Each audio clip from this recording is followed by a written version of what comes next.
De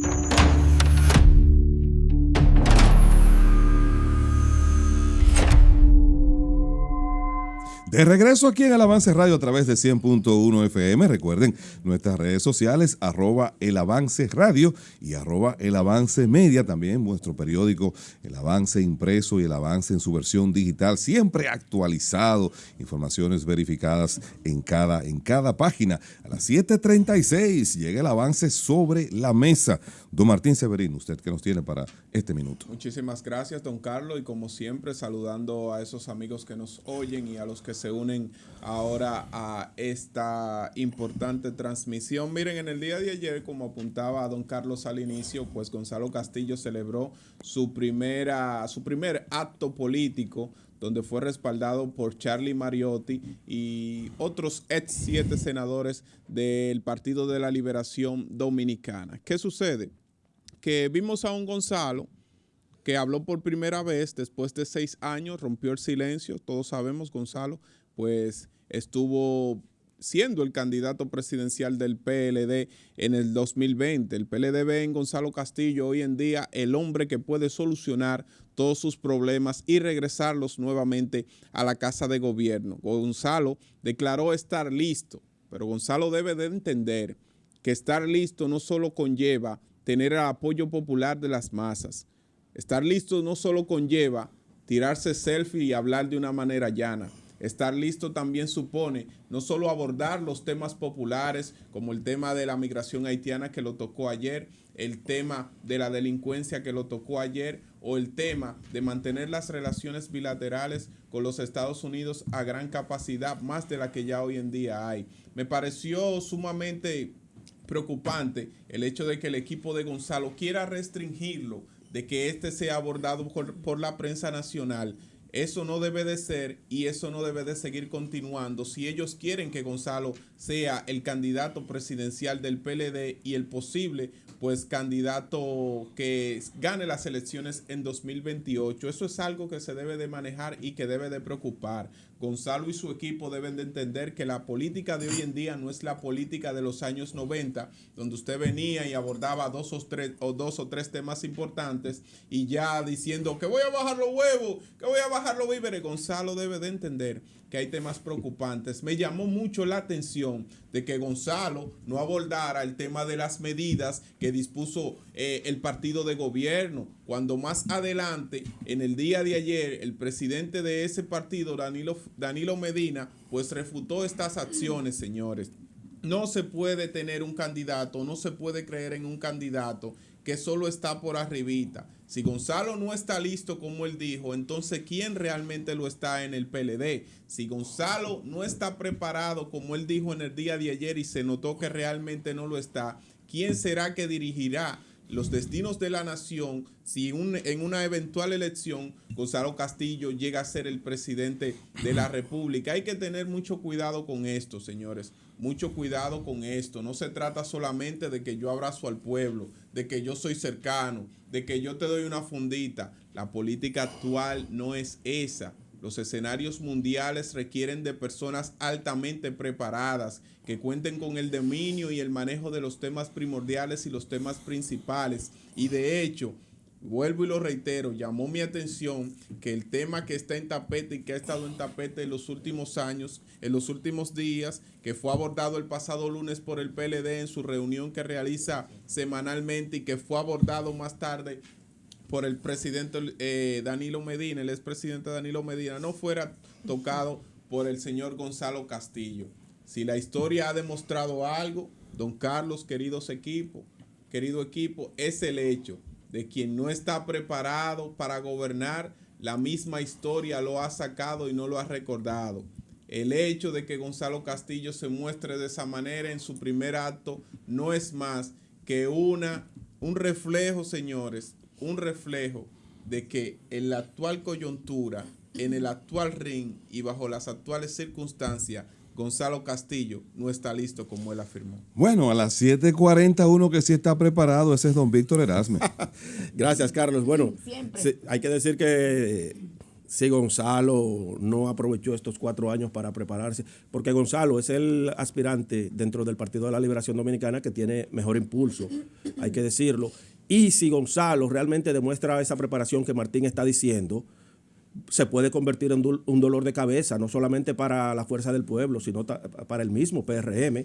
Hay que reconocerlo. Ahora, tiene que demostrar esa preparación que Martín está diciendo, porque si no, va a resultar un fiasco. Bueno, Carlos. Recuerden que los candidatos no solamente se preparan o se construyen o se le da la terminación pensando en el electorado como la mayoría de nosotros, ¿verdad? Que somos personas con capacidad de analizar. Está también el candidato que se construye sobre una base emocional. Correcto. Y recuerden que aquí todavía nosotros ejercemos o se ejerce una política basada mucho en el clientelismo. La gente en un momento determinado deja de percibir o tomar en cuenta si hay preparación y lo que quiere la gente es que le digan le digan lo que quieren escuchar. Ojo con eso. Es cierto esa parte.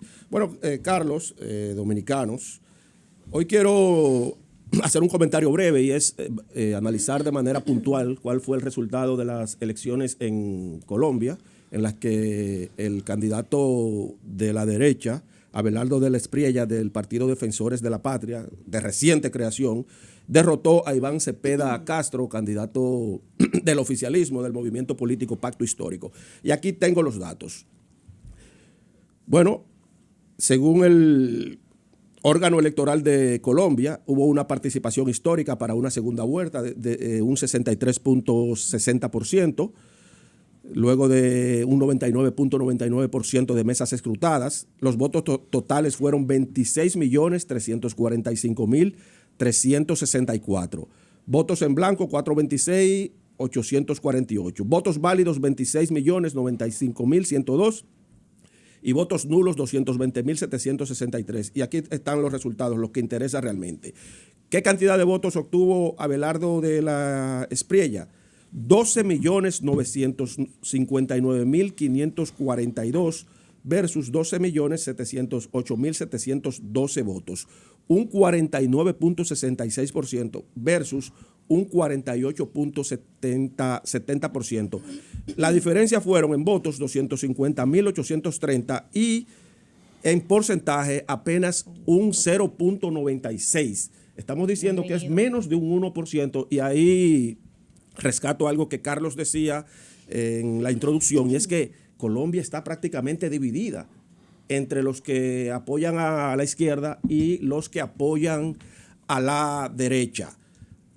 Yo entiendo que, lo decíamos también, que la experiencia nos dice que Abelardo de la Espriella será el próximo candidato de Colombia, presidente de Colombia. Tiene apenas 47 años, es un jovencito, tiene una familia muy linda de cinco hijos.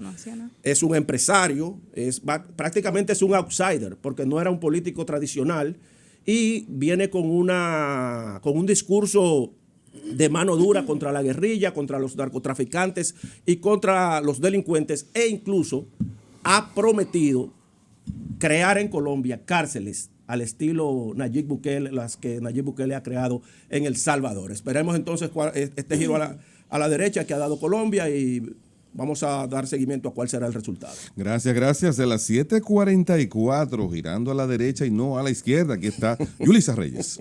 Muchas gracias, don Carlos. Que por suerte que el comentario de Víctor era corto. Él siempre dice lo mismo. Sí. Y Diana termina haciéndole muchísimas señas allí. No, pero nada más me lo dijo una sola vez.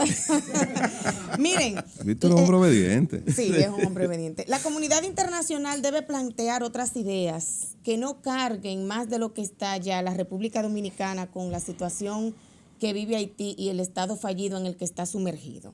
No se puede mantener en agenda que República Dominicana debe hacer más de lo que hace para la solución de este conflicto en Haití.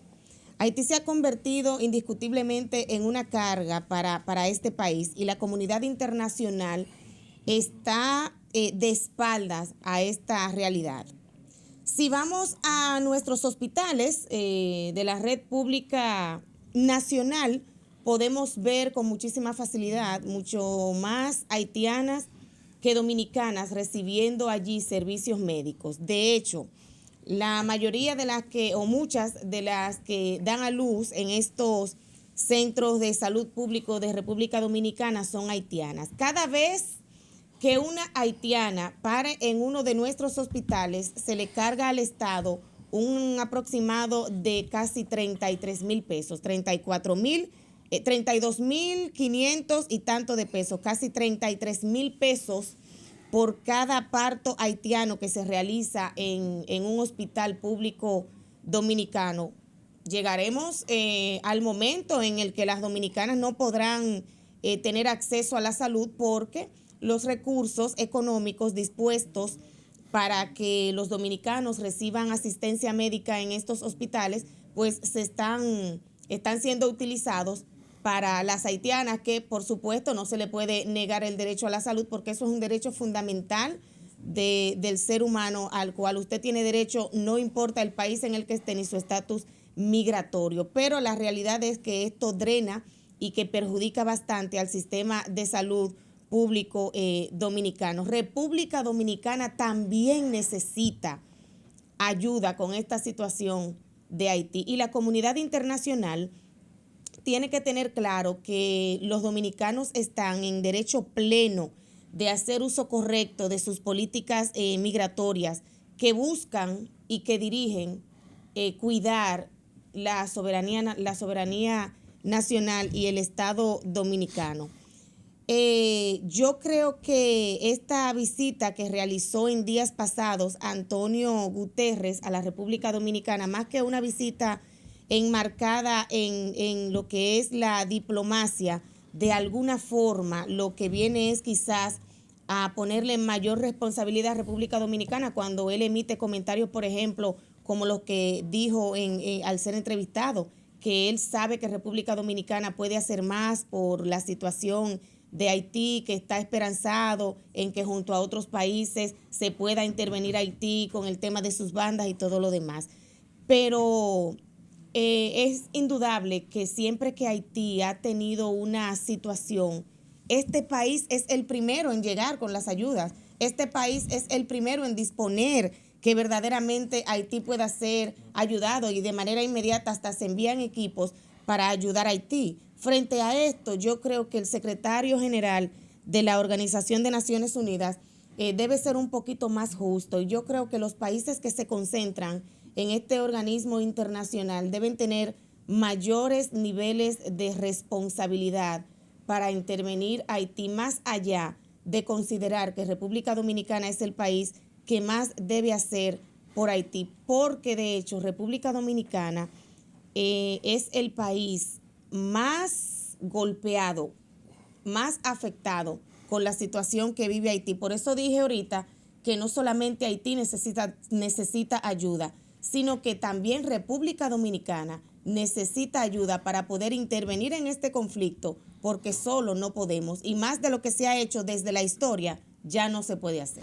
A las 7:49 llegó el chance, llegó el tiempo de Patricia Dipré. ¿Cómo está usted? Muy bien, muy bien. Muchísimas gracias, don Carlos. Miren, quiero también hacer uso de la brevedad en mi comentario. Lo debatíamos al principio. El día de ayer el Partido Revolucionario Moderno celebró la esperada asamblea de su Comité Directivo Nacional y ha comenzado a trazar las líneas de algo que yo he llamado modernizar al PRM más allá de sus siglas. Por circunstancias de momento, desde su fundación, el hoy partido de gobierno no ha podido adecuar sus estatutos a las demandas de los nuevos tiempos, y esa es la misión principal que ha venido a raíz de una serie de acciones que se han llevado a cabo y, por supuesto, con esta ruta que quedó establecida desde el día de ayer y que marcará el rumbo de la organización política en los próximos años y en muchos aspectos, pues adaptar al partido a las demandas del siglo XXI y del electorado del siglo XXI. Entre las decisiones adoptadas, una de las más significativas, a mi juicio, fue designar con el nombre de Orlando Jorge Mera la próxima convención nacional que escogerá las nuevas autoridades del partido.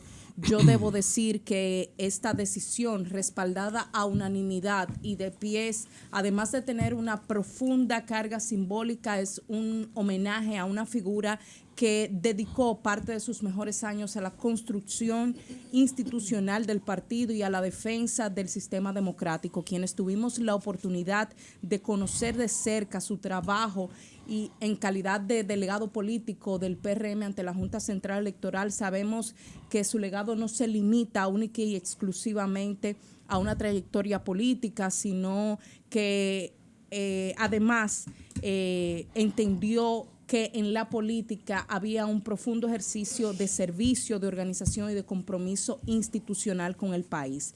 Pero más allá de eso, también tuvo importante trascendencia la aprobación de las modificaciones estatutarias que buscan adecuar la organización a las exigencias del presente, entre ellas, y ya en el escenario planteado para la Convención Nacional de Delegados convocada para el 8 de agosto, serán escogidas las nuevas autoridades nacionales del PRM y, según informaciones de muy buena fuente, pues es indefectible que el presidente Luis Abinader será electo como presidente de la organización política, consolidando su liderazgo que ha ejercido dentro del partido y desde el gobierno en calidad de presidente de la República. Pero el elemento más trascendental de esa convención de delegados que se realizará el próximo 8 de agosto es que por su calidad de presidente y para poder concentrar sus energías en dirigir los destinos del Estado, pues a raíz de esa convención se escogerá una especie de directiva transitoria que estará encarnada por por el primer vicepresidente del partido hasta tanto el presidente termine su gestión de gobierno, y estará ostentando pues la presidencia de la organización política de cara al proceso del año 2028. Informaciones muy certeras dan cuenta de que esa presidencia transitoria la estará ocupando el hoy secretario de organización y primer vicepresidente del IGNE Ascensión, a raíz de un consenso casi colectivo y tomando en cuenta de que otras figuras de también alto peso en el nivel de dirección alta del partido, pues como tienen aspiraciones a la presidencia de la República, no podrán ostentar esta etapa transitoria de presidencia de la organización. Si finalmente ese es el modelo que adopta y el mensaje político que envía el PRM de cohesión, de unidad partidaria, pues entonces están respondiendo a demandas de los nuevos tiempos. Hay que mirar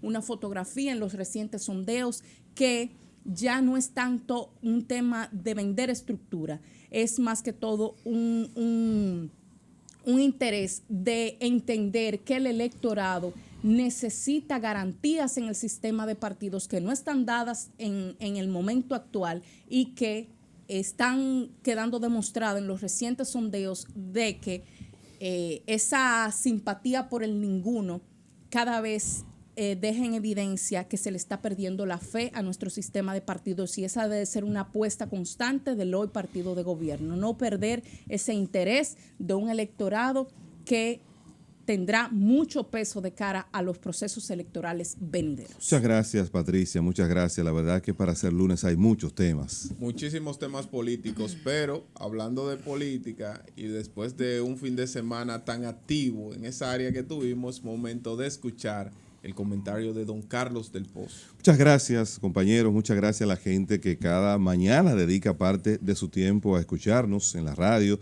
darnos seguimiento a través de las plataformas de redes sociales. Estamos muy agradecidos, gracias por sus comentarios. Esperamos que esta sea una semana muy productiva para todos ustedes y que puedan lograr las metas que se tracen. Bueno, yo tengo dos temas breves y quiero entonces pues referirme a un llamado a protesta que hay para el día de mañana frente al Ministerio de Educación, que me parece que ese llamado a protesta está siendo mal canalizado por un grupo de ingenieros que al parecer, no sé si habrá alguna mano misteriosa moviendo los hilos de esas protestas, porque aquí ya es conocido que fue aprobada la ley 16-26 en el Congreso de la República, y la responsabilidad de pagos que tienen que ver con deudas del Ministerio de Educación, entre otras instituciones, pues esa ley lo coloca en la frontera del Ministerio de Haciendas, la Contraloría General de la República, que son las que tienen que validar esos expedientes. Yo entiendo que este tipo de presión, quizás los ingenieros no están debidamente edificados. Nosotros aprovechamos esta plataforma para decirle que esa protesta es innecesaria y que realmente con eso no van a lograr el objetivo, sino que su meta debe ser que el gobierno le pague. Si ya el gobierno, mediante una ley, ha dispuesto cuáles son las instituciones que tienen que cumplir con ese compromiso, entonces no tiene sentido estar pues haciéndole presión al Ministerio de Educación, que en este caso hizo lo que tenía que hacer. Todos los documentos atinentes a esos compromisos fueron depositados en el Ministerio de Hacienda, lo que quiere decir que ya ellos no tienen otra labor que hacer que no sea pues esperar que el gobierno cumpla a través de lo que se ha dispuesto en la ley 16-26. Ojalá que puedan llegar al entendimiento y que no se trastorne la actividad de mañana en la zona donde está el Ministerio de Educación por algo que ya no está en manos de esa entidad resolverlo. De ese tema entonces yo quiero pues referirme brevemente a un acontecimiento lamentable que ocurrió en el fin de semana. Nosotros vimos cómo un hotel en la zona de Bayahíbe se incendió. Lamentablemente pues allí falleció una turista de nacionalidad italiana. Hay que decir que la cadena Wyndham pues emitió un comunicado admitiendo y lamentando que este hecho haya ocurrido. Yo creo que la actuación reactiva de las autoridades fue la más adecuada, pero hay que seguir insistiendo que nosotros como país que hemos avanzado tanto en el desarrollo del turismo, tenemos que procurar, tenemos que velar porque la buena respuesta no solo sea la reactiva, sino las acciones preventivas tienen que estar en primer lugar. Porque miren, este hecho que nadie quiere que suceda y en cualquier parte del mundo puede suceder el incendio de una instalación hotelera, como ya han ocurrido, uno no quiere que eso pase, pero hay que revisar de manera con detenimiento qué fue lo que allí faltó, qué fue lo que allí falló para que este hotel se quemara prácticamente en su totalidad. Había sistemas de prevención de incendio, había detectores de humo, tenía el hotel el protocolo contemplado para, por lo menos en la parte inicial, enfrentar esta situación. Son preguntas que quedan pendientes responder, que esperamos que la investigación que las autoridades han abierto pues sean respondidas. Hay una imagen muy gráfica, lamentable, que habla muy mal de los planes preventivos del país, que es esa imagen de un grupo de personas empujando un camión de bomberos en el momento que se iniciaba el incendio. Yo creo que eso no debería ser.